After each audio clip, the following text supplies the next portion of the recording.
Hello students, good morning.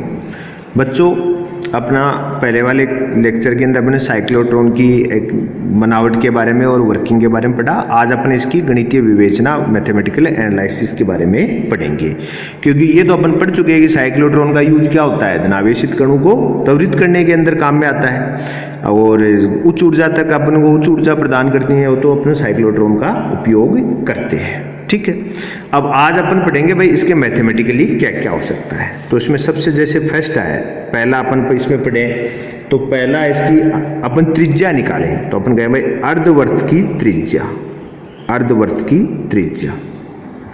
तो ये तो अपन ने पढ़ाया था कि प्रत्येक डीज पर क्या बनाता है, वो अर्धवर्त बनाता है। तो सबसे पहले अपन पढ़ते हैं अर्धवर्त की त्रिज्या।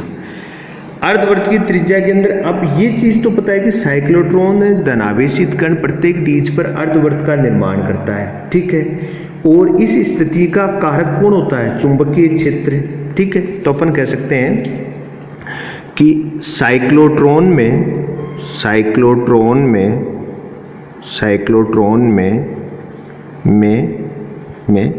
चुंबकीय क्षेत्र साइक्लोट्रॉन में चुंबकीय क्षेत्र धनावेशित कण पर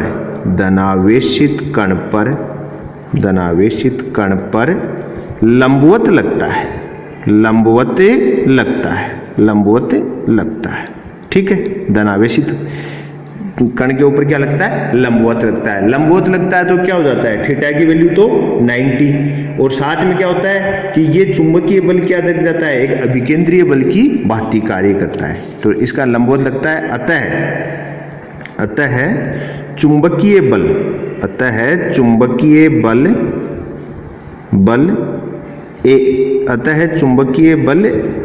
अभिकेंद्रीय बल की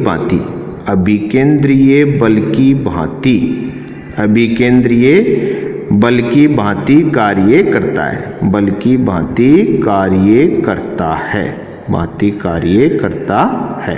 ठीक है, अब यहाँ पर आपका जो आपका चुंबकीय बल है वो क्या बन जाएगा, विकेंद्रीय बल बन जाएगा। तो अपन कह सकते हैं क्या कि mv², विकेंद्रीय बल क्या होता है mv²/r, और चुंबकीय बल क्या होता है qvb sin थीटा, और थीटा की वैल्यू यहाँ पर क्या है 90।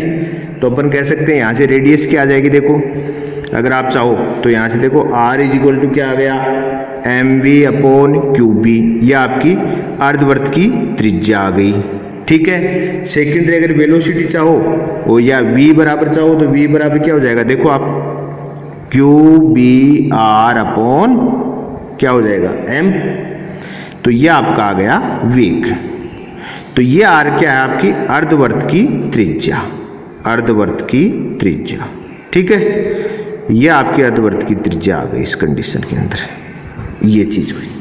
तो अपने साइक्लोट्रॉन के अंदर आपने जानते हैं इलेक्ट्रिक फील्ड और मैग्नेटिक फील्ड दोनों प्रेजेंट होते हैं। इलेक्ट्रिक फील्ड तो क्या करता था, आपने पहले वाला लेक्चर देखा होगा तो उसमें देखो इलेक्ट्रिक फील्ड तो क्या करता था, उसको एक डीज से दूसरी डीज पर एक्सीलरेटेड करता था, त्वरित करता था।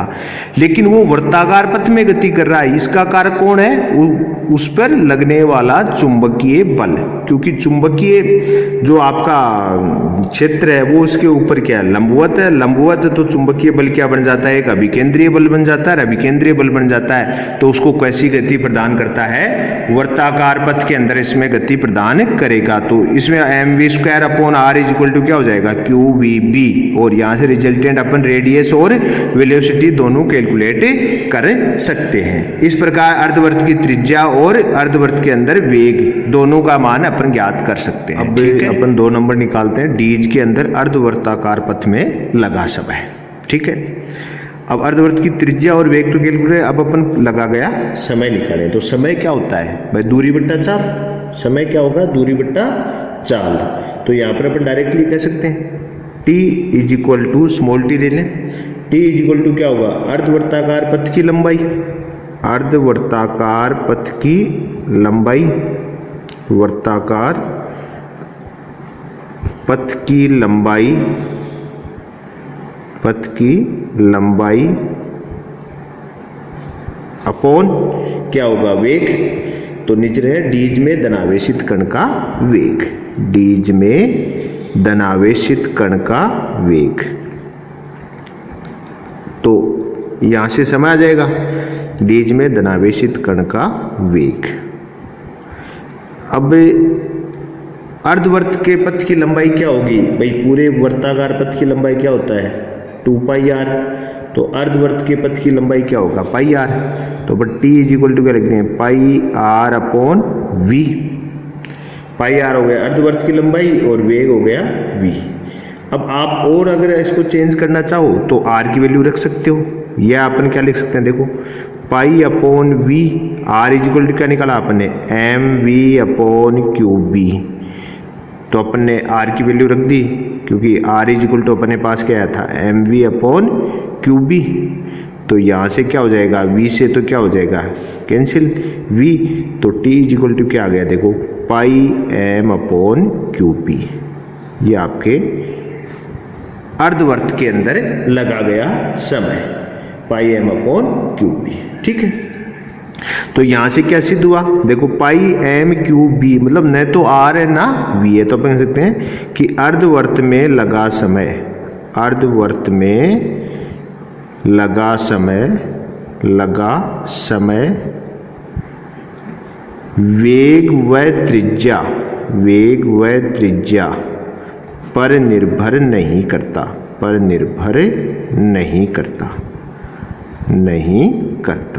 ठीक है, कि इसके अंदर देखो v और r दोनों नहीं है तो अपने आप ही निर्भर है, सिर्फ किस पे डिपेंड कर रहा है? मास पर, चार्ज पर और मैग्नेटिक फील्ड पर। ठीक है, तो दो चीज हो गई, अर्धवर्त की त्रिज्या हो गई, अर्धवर्त के अंदर वेग हो गया, और थर्ड निकाल लिया अर्धवर्त में लगा गया समय। तो आवर्तकाल भी निकाल सकते हैं अपन। तो थर्ड निकालें अपन आवर्तकाल। थर्ड हो गया आवर्तकाल। आवर्तकाल कैपिटल टी से रिप्रेजेंट करते हैं अपन आवर्तकाल को, कैपिटल टी। तो कैपिटल टी क्या होगा रियल के अंदर? कि एक चक्कर में लगा गया समय। तो एक चक्कर में लगा गया समय क्या हो जाएगा? तो आवर्तकाल क्या होता है? एक चक्कर में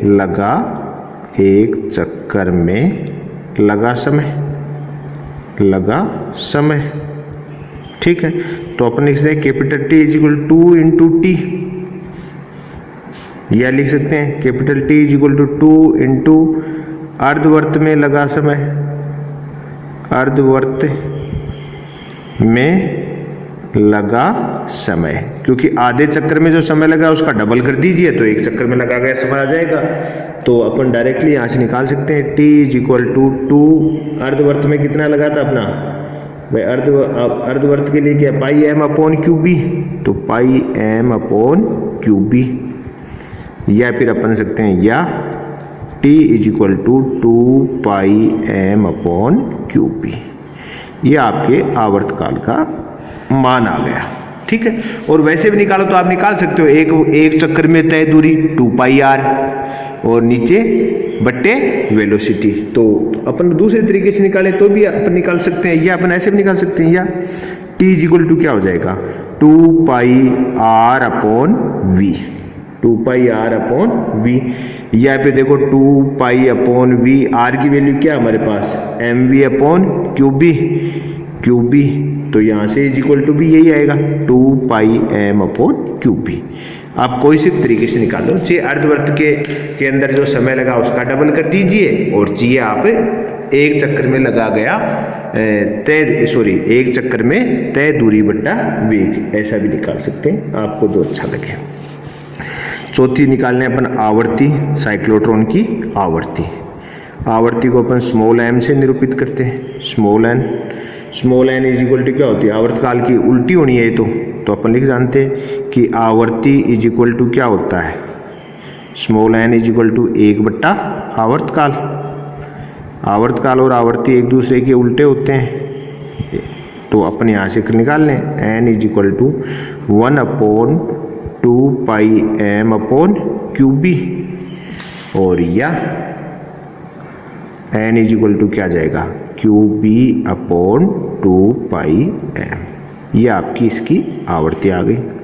ठीक है, आवर्ती हो गई, आवर्तकाल हो गया। एक और निकाल लेते हैं कोणीय आवर्ती। क्या निकालने, कोणीय आवर्ती। कोणीय आवर्ती को किससे निरूपित करते हैं, ओमेगा से। कोणीय आवर्ती होती है ओमेगा, ठीक है। तो ओमेगा कोणीय आवर्ती है, तो बताओ ओमेगा इज इक्वल टू, ध्यान है क्या, ओमेगा इज इक्वल टू क्या होता है, 2 पाई एन। ओमेगा का व्यापक स्वरूप क्या होता है, 2 पाई एन, ठीक है। एन की वैल्यू आपके पास है, तो यह इज इक्वल टू करते हैं 2 पाई, एन की वैल्यू रख दूं मैं, Q B upon 2 pi M, 2 पाई से 2 पाई, तो ओमेगा इज इक्वल टू हो गया क्यू बी अपॉन एम। ये आपकी कोणीय आवर्ती आ गई, ठीक है। तो अपने पास क्या क्या आ गया, आवर्तकाल आ गया, एक चक्कर में लगा गया समय, आवर्तकाल निकाल लिया। फिर आवर्तकाल का उल्टा क्या निकाल ली, आवर्ती, और अब क्या निकाल ली, कोणीय आवर्ती, ठीक है। और एक चीज और निकाल सकते हैं, गतिज ऊर्जा। तो अपन एक गतिज ऊर्जा निकालने, अपन कहते हैं अधिकतम धनावेशित कण की अधिकतम गतिज ऊर्जा, धनावेशित कण की अधिकतम गतिज ऊर्जा की अधिकतम गतिज ऊर्जा के मैक्सिमम, ठीक है। तो इसको अपन के मैक्सिमम से रिप्रेजेंट करते हैं, के मैक्सिमम। तो के मैक्सिमम क्या होगी, 1/2 एम वी स्क्वायर। भाई गतिज ऊर्जा का फॉर्मूला तो आप जानते हो, 1/2 एम वी स्क्वायर। अब यहाँ पर वी भी क्या होगा, मैक्सिमम आएगा। वी क्या आएगा, मैक्सिमम, अधिकतम निकालिए ना। या फिर बराबर बात करें, 1/2 एम, वी की वैल्यू रख दें। वी की वैल्यू क्या थी, Q B R maximum, radius भी क्या लेनी पड़ेगी, मैक्सिमम अपॉन एम का होल स्क्वायर। क्यों, क्योंकि अधिकतम गतिज ऊर्जा होगी, जब कण की अधिकतम गतिज ऊर्जा होगी उस स्थिति में कण के पथ की त्रिज्या भी अधिकतम होती है। भाई आपको पता है ना, वेग बढ़ने के ऊपर क्या होती है, त्रिज्या बढ़ती है। तो वेग अधिकतम होगा तो त्रिज्या भी क्या होगी, अधिकतम होगी। तो के मैक्सिमम का फॉर्मूला क्या बन जाएगा, यहां से देखो 1/2। अब देखो ये हो जाएगा एम स्क्वायर, तो एक एम से तो एक एम कैंसिल, और नीचे तो एम बच जाएगा, ये वाला एम कैंसिल, तो ऊपर आ जाएगा Q square B square R square maximum upon M. ये आपकी अधिकतम गतिज ऊर्जा आ गई, जो धनावेशित कण साइक्लोट्रॉन के अंदर घूमेगा, उसकी अधिकतम गतिज ऊर्जा ये होगी, ठीक है। तो आर मैक्सिमम क्या है कि आर, इसके अंदर आर मैक्सिमम क्या होती है, आर मैक्सिमम अधिकतम बड़ी त्रिज्या, जब कण डी से बाहर नहीं निकलता, तो अपन लिख सकते हैं आर मैक्सिमम। तो आर मैक्सिमम को अलग से डिफाइन करके बता दूं मैं आपको कि डीज से बाहर निकलने से पूर्व है, इससे जस्ट पहले वाली पूर्व है, सबसे बड़ी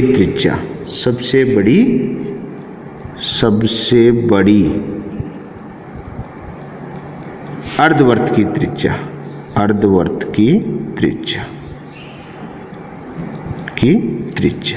ठीक है, कि मैक्सिमम। उसके बाद में तो क्या हो गया, वो डी से बाहर ही आ गया, तो उस कंडीशन में अर्धवर्त की ये त्रिज्या हो जाएगी, ठीक है। तो ये चीज अपन ने क्या क्या कैलकुलेट कर लिया, देखो दोबारा देख लो एक बार मोटा। अपने अर्धवर्त की त्रिज्या निकाली, वेलोसिटी निकाल ली, किससे निकाली कि आपका अभिकेंद्रीय बल किसके इक्वल हो गया, चुंबकीय बल के। तो ये चीज आ गई। इसके बाद में अपने निकाला डीज के अंदर अर्धवर्त के पथ की में लगा समय, तो अर्धवर्त कारपथ की लंबाई बट्टा धनावेशित कण का वेग, तो टी इक्वल आ गया पाई एम अपॉन क्यू बी। उसके बाद में अपने आवर्तकाल निकाला, तो आवर्तकाल क्या होता है, एक चक्कर में लगा समय या अर्धवर्त में लगे समय का डबल, तो यहाँ से अपन ने डबल करके निकाल लिया, या फिर 2 पाई आर अपॉन वी, एक चक्र की में तय दूरी बटा वेग, इससे भी दोनों सेम ही आएगा। आवर्ती क्या होती है, 1 बटा आवर्तकाल, तो आवर्तकाल का जो मान है उसका इनवर्स कर दिया, आवर्ती आ गई। कोणीय आवर्ती ओमेगा 2 पाई एन, एन अपने पास पहले से कैलकुलेट, आवर्ती वैल्यू पुट करी, ओमेगा हो गई। गतिज ऊर्जा क्या होती है, 1/2 एम वी स्क्वायर। मैक्सिमम की बात करें तो वी क्या हो जाएगा, मैक्सिमम, वी की वैल्यू पुट करी तो इसके अंदर मैक्सिमम क्यू और बी की बजाय मैक्सिमम कौन बनेगा, रेडियस। आप भी जानते हो अधिकतम वेग की स्थिति में कण की त्रिज्या भी अधिकतम होगी।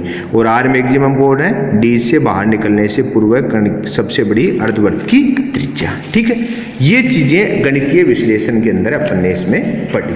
ठीक है, अब देखो एक चीज और कैलकुलेट कर सकते हैं कि कितने चक्कर लगाता है ये, कितने चक्कर लगाता है, तो ये चीज और इसके अंदर कैलकुलेट की जा सकती है।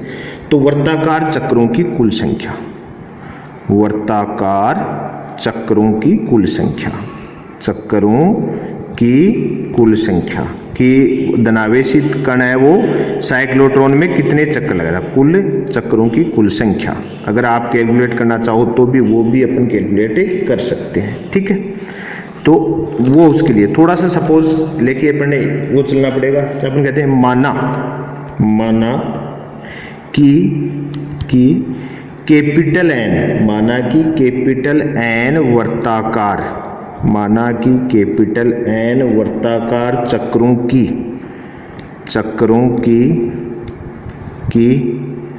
कुल संख्या है। कितने चक्कर माने अपन, अधिक कितने चक्कर लगाता है वर्ताकार, कैपिटल एन। ठीक है, तथा दोनों डीज के मध्य, तथा दोनों डीज के मध्य आरोपित विभवांतर जो अल्टरनेट करंट वाला सोर्स लगाया था ना, विभवांतर V है। वोल्टेज क्या मान लिया अपन ने, V मान लिया। ठीक है, अब देखो अपन ने देखा था कि उसके अंदर एक डीज पे आता है तो एक बार ऊर्जा प्राप्त करता है, फिर दूसरी डीज पे जाता है दोबारा त्वरित होता है, एक चक्कर में 2 बार त्वरित होता है। ये चीज तो अपन ने पढ़ चुके हैं। ठीक है, अब देखो ये चीज आपको ध्यान रखनी है कि प्रत्येक, यहां पे लिख दूं मैं अलग से, धनावेशित कण, ये आपको जो इलेक्ट्रोस्टैटिक्स के अंदर पोटेंशियल चैप्टर पढ़ाया था वहां पर ये चीज आई हुई है, अगर आपने वो चैप्टर देखे हैं तो। ठीक है, तो धनावेशित कण प्रत्येक अर्धवर्त में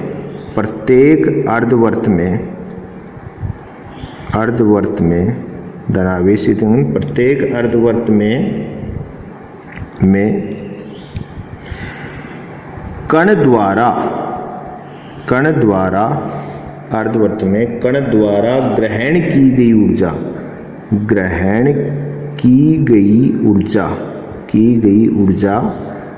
W इक्वल टू क्या होता है, QV। तो ग्रहण की गई ऊर्जा यहाँ पे क्या होगी, बराबर QV। कि धनावेशित कण है वो प्रत्येक अर्धवर्त के अंदर आधा चक्कर में पूरा करता है तो कितनी ऊर्जा ग्रहण करता है, QV। ठीक है, अतः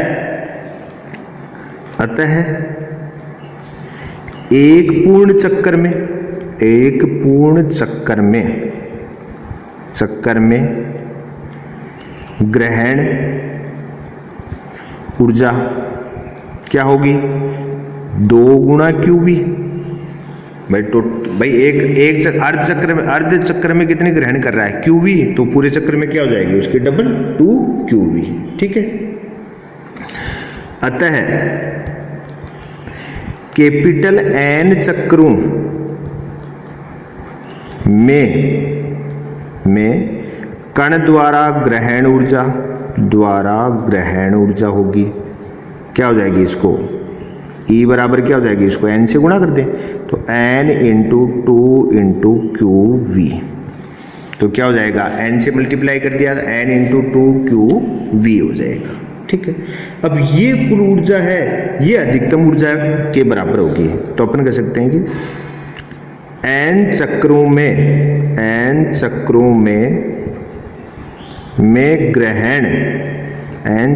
में धनावेशित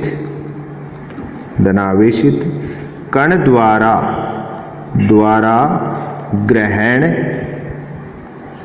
कुल ऊर्जा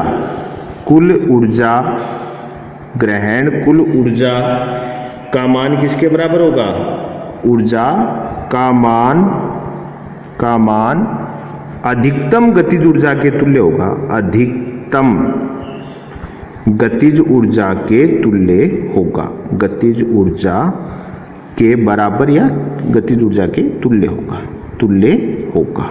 ठीक है, अगर ये दोनों बराबर हैं तो इनको बराबर रख दो आप। तो देखो 1/2 Q square B square R square maximum और अपॉन एम, ये तो आई थी के मैक्सिमम आई थी अपनी, इज इक्वल टू क्या अपने पास 2 into N into Q B.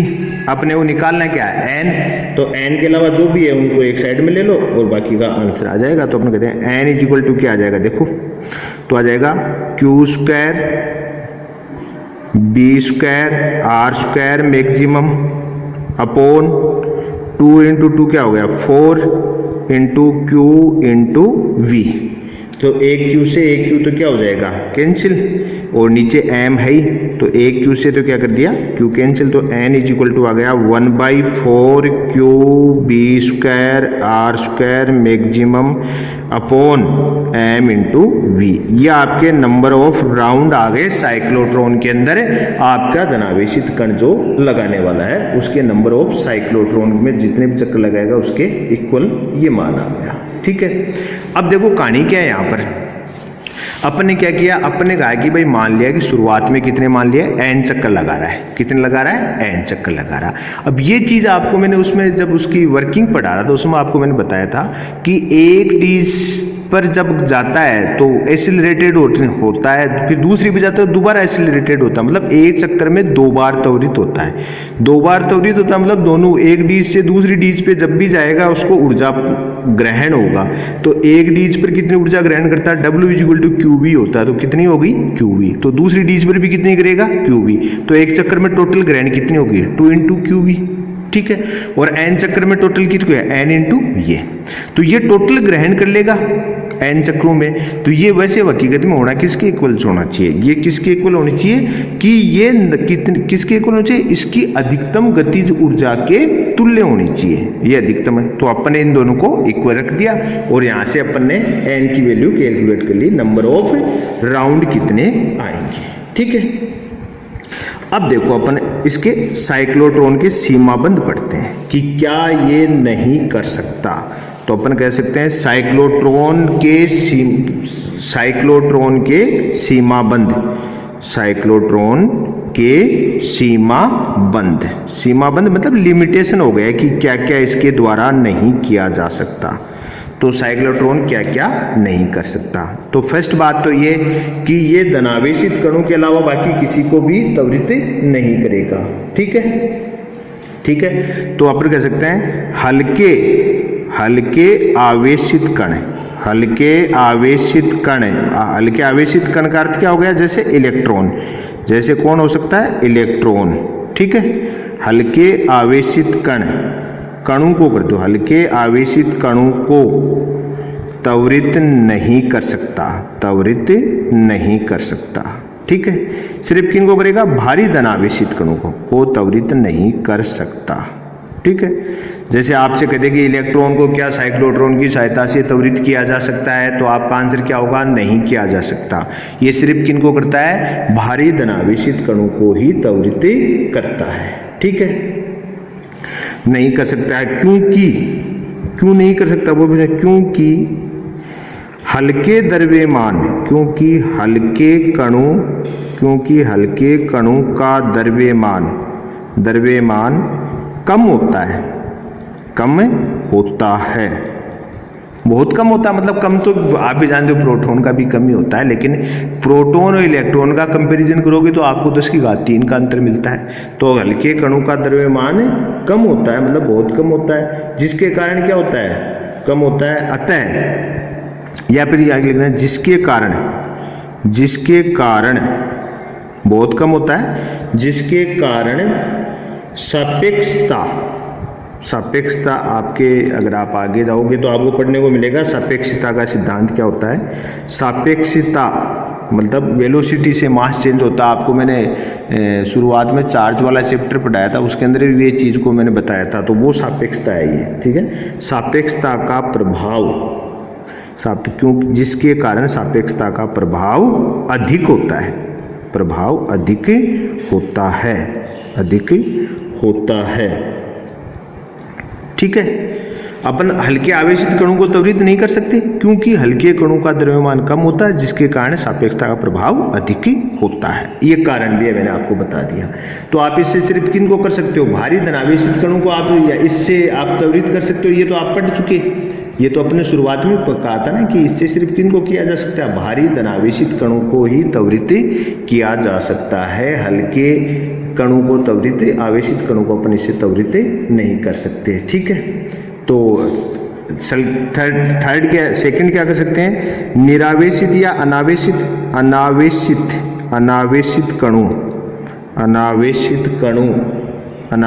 कण जैसे अपन कह सकते हैं न्यूट्रॉन, तो उस पर आवेश ही नहीं है, तो अपन कह सकते हैं अनावेशित कण जैसे न्यूट्रॉन कणों को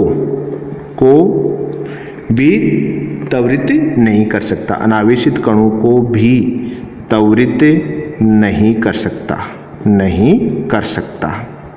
ठीक है, मतलब हल्के कण है उनको भी नहीं कर सकता और अनावेशित कण है उनको भी नहीं कर सकता, दोनों चीज हो गई। मतलब भारी धनावेशित कणों को ही करेगा साइक्लोट्रॉन, हल्के जो आवेशित कण है या ऋणावेशित है जैसे इलेक्ट्रॉन, इनको भी नहीं करेगा, और साथ में जिन कणों के ऊपर आवेश नहीं है उनको भी नहीं करेगा।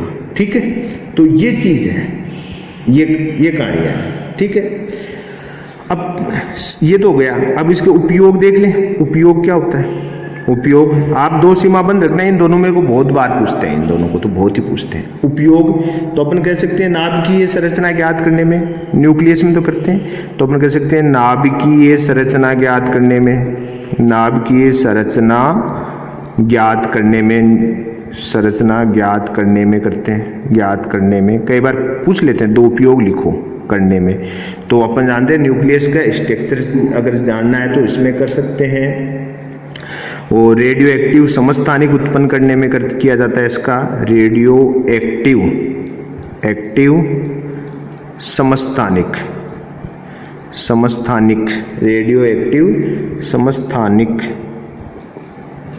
उत्पन्न करने में या बनाने में। ठीक है, उत्पन्न करने में और कई अपने सॉलिड हैं उनके स्ट्रक्चर में उपयोग। पहला तो क्या हो गया इसका, नाभिकीय संरचना ज्ञात करने में, दूसरा हो गया रेडियो एक्टिव समस्थानिक को उत्पन्न करने में, और तीसरा है पदार्थों का संश्लेषण करने में, पदार्थों को संश्लेषित करने में। थर्ड हो जाएगा इसका, पदार्थों को संश्लेषित करने में, पदार्थों को संश्लेषित करने में। ठीक है, आपको दो ध्यान रखने, मतलब मैक्सिमम क्या होता है, कहीं भी अगर कोई एग्जाम दोगे तो आपको दो पूछते हैं। हाँ, ऐसा जरूर है अपने मतलब कोई ऑब्जेक्टिव एग्जाम दे रहे हो उसमें आपको दे दे कि साइक्लोट्रॉन के यूज हैं, तो उसमें तो भैया देखो कोई सा भी आपको आपस में चेक करना ही पड़ेगा। ठीक है, तो ये अपना साइक्लोट्रॉन की सीमाबंद क्या हो गया, सिर्फ हल्के आवेशित कण को त्वरित नहीं कर सकता, मतलब सिर्फ भारी धनावेशित कणों को ही करेगा, और हल्कियों को क्यों नहीं कर सकता, क्योंकि इनका द्रव्यमान कम होता है, जिसके कारण सापेक्षता का प्रभाव लग जाता है। जैसे वेलोसिटी बढ़ती है उनके द्रव्यमान में चेंज आ जाता है। सेकंड, अनावेशित कण जैसे न्यूट्रॉन, इन सबको भी त्वरित नहीं किया जा सकता क्योंकि ये केवल भारी धनावेशित कणों को ही त्वरित करता है। और उपयोग नाभिकीय संरचना ज्ञात करने में, रेडियो एक्टिव समस्थानिक उत्पन्न करने में, पदार्थों के संश्लेषण में। तो ये आज की अपनी क्लास थी किसके बारे में, साइक्लोट्रॉन के गणितीय विश्लेषण, यूज और उसकी लिमिटेशन के बारे में। ठीक है, तो आज के लिए अपन इतना ही करेंगे। तो आपको भाई पूरा साइक्लोट्रॉन काफ़ी बड़ा है, इस कारण मैंने आपको दो पार्टों में बताया है। ठीक है, आपके तो जिन बच्चों ने इससे पहले वाला लेक्चर नहीं देखा, साइक्लोट्रॉन की संरचना कैसे बनावट है, कैसे वर्किंग है, तो पहले वो देखिए, उसके बाद में आप इसको देखेंगे तो फिर आपको इसका समझ में आएगा। ठीक है, आज के लिए इतना ही, थैंक्स।